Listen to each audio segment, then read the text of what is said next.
may isang personnel na nakapasok ng baril dito sa committee hearing.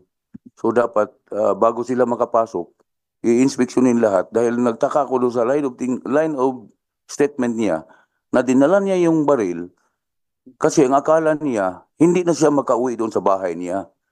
So that is crucial, Mr. Chair. Baka tayo dito nakaupo, babarilin tayo, ilan tayo. Tapos mag-commit siya ng suicide. Iba yun. Kung mapatay tayong 4 o 5, 6, laking bonus sa kanya. So dapat ang security natin, Mr. Chair, ay higpitan natin dahil iba na yung sinasabi niya na dinala niya yung baril sa loob ng committee dito dahil ang akala niya hindi na siya makauwi doon sa bahay niya. Iba yun, Mr. Chair, sa observation ko lang.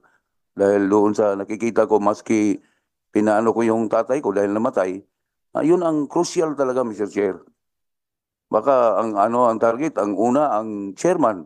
Tapos si General Acop, hindi na ano sa operations noon tapos ngayon dito sa Congress, madali pa.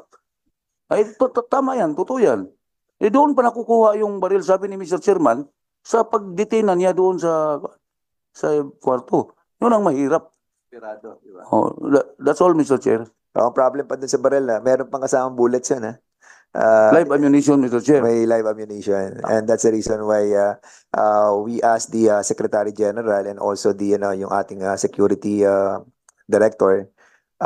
They secured the naman yung ating perimeter. And well, ganun talaga. It's part of our job, di ba? Kung mamamatay si Vice Chairman Rehencia, talagang mamamatay yan. Di ba? Ganyan talaga ang buhay.